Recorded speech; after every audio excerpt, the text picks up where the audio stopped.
Hi friends, ఎలా ఉన్నారు? ఎప్పుడైనా ఈ విషయం గురించి ఆలోచించారా? అదేమిటి అంటే అసలు మన భూమి ఎలా ఏర్పడింది అని.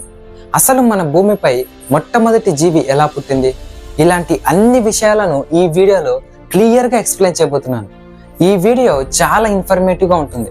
ప్రతి ఒక్కరూ ఈ వీడియోని పూర్తిగా చూడండి. ఇక అస్సలు ఏమాత్రం ఆలస్యం చేయకుండా వీడియోని అయితే స్టార్ట్ చేస్తాను. Let's start our video. ఈ ప్రపంచాన్ని మనం గమనిస్తే మనకి ఒక ప్రశ్న మైండ్లో మెదులుతూ ఉంటుంది. అదే మనం జీవిస్తున్న ఈ ప్రపంచం ఎలా ఏర్పడింది అని. కొన్ని మతాలు మరియు గ్రంథాలు ఏం చెప్తున్నాయి అంటే ఈ ప్రపంచాన్ని మరియు ఇక్కడ జీవించే జీవులను దేవుడు సృష్టించాడు అని నమ్ముతూ ఉంటారు.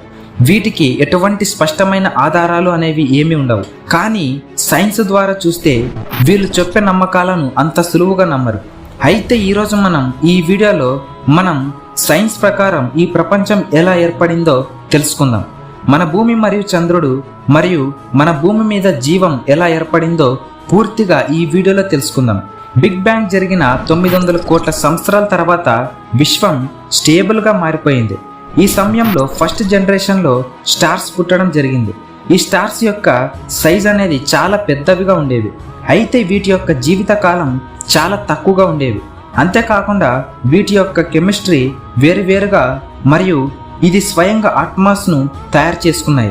సూపర్ నోవా ఎక్స్ప్లెనేషన్ తర్వాత ఈ స్టార్స్ అన్ని విశ్వంలో చెల్లా చెదురు అయిపోయాయి మరియు విస్తరించాయి. అయితే అప్పుడే సెకండ్ జనరేషన్ స్టార్స్ డిఫరెంట్గా కెమిస్ట్రీతో పుట్టడం జరిగింది. అయితే అది కూడా సూపర్ నోవా విస్ఫోటనం తర్వాత చెల్లా చెదురు అయిన పదార్థాలతో గెలాక్సీ మరియు సోలార్ సిస్టమ్ లాంటివి ఏర్పడటం జరిగింది. గ్రావిటీ కారణంగా ఇది అన్ని చిన్న చిన్న ముక్కలుగా పేలిపోయాయి. మరి దీని తర్వాత అది కూడా ఒకదానితో ఒకటి గ్రావిటీ కారణంగా ఢీకొని ఒక పెద్ద ఆబ్జెక్ట్గా తయారవ్వడం జరిగింది. ఇలానే మన సోలార్ సిస్టమ్ కూడా ఏర్పడింది. ఇలా కొన్ని లక్షల సంవత్సరాల పాటు కొనసాగుతూనే ఉంది. మన సూర్యుడి చుట్టూ 100కి పైగా గ్రహాలు పరిభ్రమణం చేస్తూ ఉండేవి.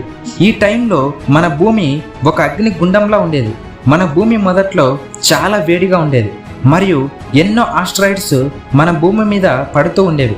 కాలం గడుస్తున్న కొలది మన భూమి చల్లబడటం ప్రారంభమైంది. అలాగే ఆస్ట్రాయిడ్స్ భూమిని ఢీకొనడం కూడా తగ్గిపోయింది. ఈ సమయంలో భూమి లోపల ఉన్న టెక్టానిక్ ప్లేట్స్ కదలడం ప్రారంభం అవడం జరిగింది. దీనివల్ల అగ్ని పర్వతాలు మరియు పర్వతాలు ఏర్పడ్డాయి. అగ్ని పర్వతాల నుంచి వచ్చిన వాయువులు భూమి మీద వాతావరణాన్ని ఏర్పరచడానికి ఉపయోగపడ్డాయి. సోలార్ సిస్టమ్ బయట నుంచి వచ్చే మంచుతో కూడిన పదార్థాలు భూమిని ఢీకొనడం ప్రారంభం కావడం జరిగింది.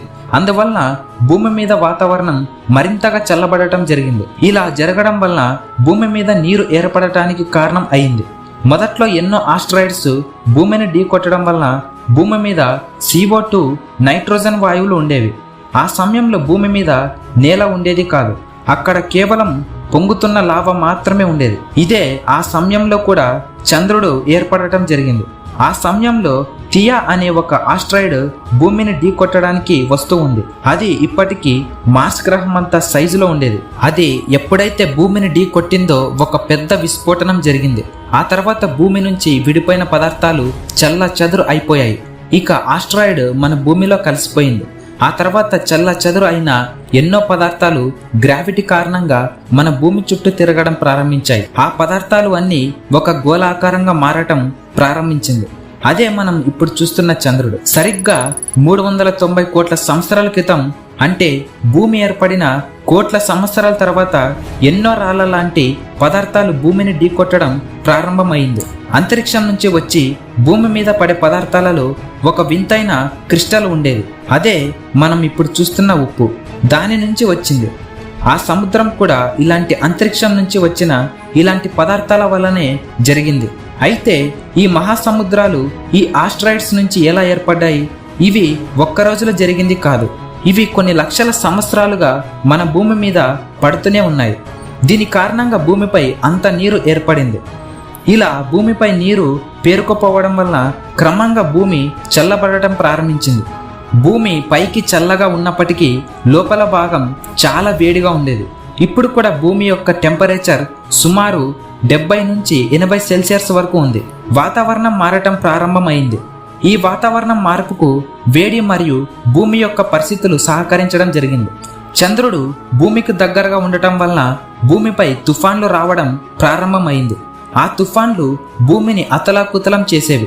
అలా సమయం గడుస్తున్న కొద్దీ చంద్రుడు భూమి నుంచి దూరంగా వెళ్ళిపోవడం జరిగింది. దీనివలన తుఫాన్లు తగ్గి నీటి అలలు శాంతించాయి.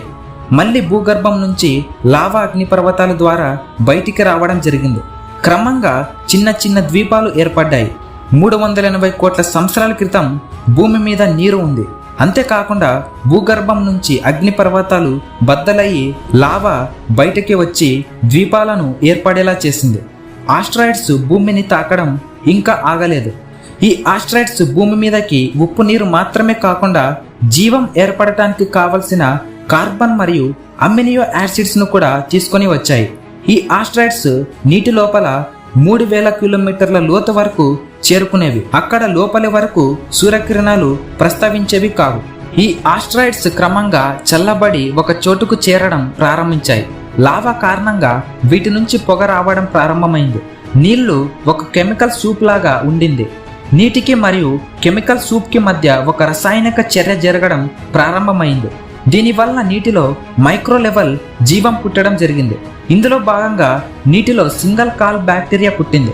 అప్పటికి భూమి మీద చెట్టు చేమ లాంటివి ఏమీ లేవు. మరి ఇవి లేకుండా ఆక్సిజన్ ఎలా వస్తుంది? దీని గురించి తెలుసుకోవాలంటే మనం 350 కోట్ల సంవత్సరాలకి పూర్వం వెళ్ళాలి. ఆ సమయంలో నీటి అడుగు భాగంలో రాళ్లతో కూడిన ఆబ్జెక్ట్స్ ఏర్పడటం ప్రారంభమైంది. ఇది కొన్ని కాలనీస్ లాగా ఏర్పడ్డాయి. వీటి మీద ఒక బ్యాక్టీరియా ఉండేది. దీనిని టొమాటో లైఫ్ అని అంటారు. ఈ బ్యాక్టీరియా సూర్యుడి నుంచి వచ్చే కాంతి ద్వారా ఆహారంను తయారు చేసుకోవడం ప్రారంభించింది. దీన్ని మనం ఫోటోసింథసిస్ అని అంటారు. ఇది సూర్యరశ్మి మరియు నీరు మరియు CO2 ద్వారా ఒక గ్లూకోజ్ తయారు చేసుకునేవి. అవి ఒక బయో ప్రొడక్ట్స్ ని బయటకు వదిలేవి. వాటికి అదే ఆక్సిజన్. ఇదే ఆక్సిజన్ నీటి నుంచి బయటకు వచ్చే వాయువు మండలం కలిసి జీవం పుట్టడానికి కారణమైంది. 200 కోట్ల సంవత్సరాల వరకు ఆక్సిజన్ లెవెల్స్ పెరగటం జరిగింది. భూమి తన చుట్టూ తాను పరిభ్రమించే సమయం తగ్గుతూ రోజు రోజుకు పెద్దది అవుతూ వస్తుంది. 150 కోట్ల సంవత్సరాల క్రితం ఒక రోజుకు 16 గంటలుగా ఉండేవి. కొన్ని కోట్ల సంవత్సరాల తర్వాత నేల కొన్ని ప్లేట్స్గా మారిపోయింది. భూమి కింద ఉన్న లావా కారణంగా అవి పైకి కదలడం ప్రారంభమైంది. అవి వేగంగా కదలడం వల్ల అది ఒకదానికొకటి ఢీకొన్నాయి. అప్పుడు ఒక దిశలా ద్వీపం ఏర్పడింది. అప్పుడు ఉష్ణోగ్రత 30 డిగ్రీలుగా ఉండేది. అప్పుడు ఒక రోజుకు సమయం 18 గంటలకు చేరుకుంది. అప్పటికి మన భూగ్రహం ఇప్పటికి మార్స్ గ్రహం లాగే ఉండేది. 75 కోట్ల సంవత్సరాల క్రితం భూమి 2 భాగాలుగా విడిపోయింది. దీనికి కారణం భూమి కింద ఉన్న వేడి లావా వలన జరిగింది. కాలం గడుస్తున్న కొద్దీ ఆ ద్వీపాలు విడిపోవడం ప్రారంభమైంది. రాను రాను అవి 2 పెద్ద ద్వీపాలుగా ఏర్పడ్డాయి. లోపల ఉన్న అగ్ని పర్వతాలు పేలడం ఇంకా జరుగుతూనే ఉంది. దాని నుంచి వచ్చే లావా కారణంగా CO2 కూడా బయటికి రావడం ప్రారంభమైంది. అది మొత్తం వాతావరణంలో ప్రవేశించింది. సూర్యకిరణాల్ని ఆకర్షించడం ప్రారంభించింది. దీనివల్ల భూమిపై వేడి పెరగడం ప్రారంభమైంది. సముద్రంలోని నీటి కారణంగా మేఘాలు ఏర్పడటం ప్రారంభమైంది. ఈ మేఘాలు CO2తో కలవడం వలన ఆమ్ల వర్షాలు కురవడం ప్రారంభమైంది. వర్షంలో వచ్చిన CO2ను రాళ్ళు రప్పలు గ్రహించడం జరిగింది. గాలిలో CO2 అయిపోవడం వలన భూమి మళ్ళీ చల్లబడటం ప్రారంభమైంది. ఈ ఉష్ణోగ్రతలు తగ్గిపోవడం వలన కొన్ని వేల సంవత్సరాల లోపే భూమి మొత్తం మంచుతో కప్పబడిపోవడం జరిగింది. అప్పటికి భూమి యొక్క ఉష్ణోగ్రత -50 డిగ్రీ సెల్సియస్. భూమి యొక్క అప్పటి పరిస్థితిని స్నోబాల్ అని పిలుస్తారు. అన్ని వైపులా మంచు పేరుకుపోవడం వలన సూర్యకిరణాలు రిఫ్లెక్ట్ కావడం జరిగింది. ఉష్ణోగ్రతలు ఇంకా తక్కువగా ఉండటం వలన మంచు ఇంకా పేరుకుపోవడం జరిగింది. అయితే ఈ మంచు నీరుగా ఎలా మారింది? భూమి లోపల భాగంలో లావా అలాగే ఉండేది. అప్పుడప్పుడు బయటకు బద్దలయ్యేది. కానీ ఇవేవి కాకుండా ఆ మంచును కరిగించలేకపోయింది. కానీ వాటికన్నా చాలా రెట్లు భూమి మీద మంచు పేరుకుపోయింది. CO2ను గ్రహించే పరిస్థితులు లేకపోవడం వల్ల మళ్ళీ CO2 తన ప్రతాపం చూపించడం ప్రారంభించడం జరిగింది. అప్పుడప్పుడు అది సూర్యకిరణాలతో కలిసి మంచును కరిగించడం ప్రారంభించింది.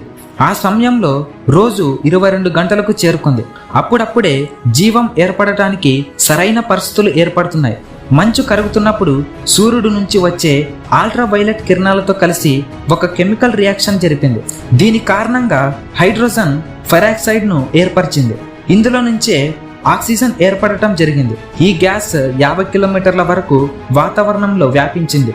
అది వాతావరణంలో కూడా కెమికల్ రియాక్షన్ జరిపి ఓజోన్ గ్యాస్ అనే లేయర్ను ఏర్పరిచింది. ఇది సూర్యుడి నుంచి వచ్చే అల్ట్రా వైలెట్ కిరణాలను అడ్డుకుంటుంది.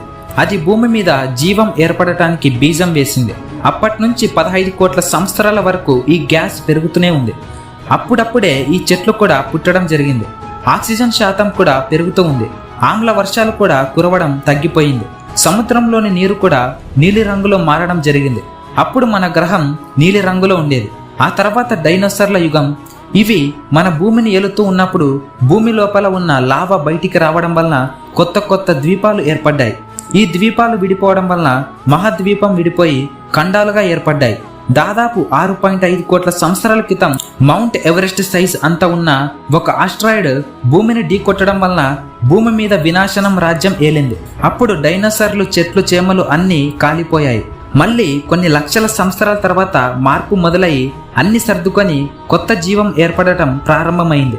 ఆ పరిమాణ క్రమంలోనే మనం కూడా ఈ భూమి మీద ఉద్భవించడం జరిగింది. ఈ వీడియో ఇంతే ఫ్రెండ్స్. ఈ వీడియోలో గనక నా ఎక్స్ప్లెనేషన్ గనక మీకు నచ్చితే మీ ప్రేమతో ఒక్క లైక్ కొట్టండి. ఇలా మీరు ప్రేమతో కొట్టే ఆ ఒక్క లైక్ నాకెంతగానో మోటివేషన్గా ఉంటుంది. అలాగే ఇంకా ఇలాంటి ఇన్ఫర్మేటివ్ వీడియోస్ కోసం మన ఛానల్కి సబ్స్క్రైబ్ అవ్వండి. Thank you for watching. This is Naveen Kumar signing off.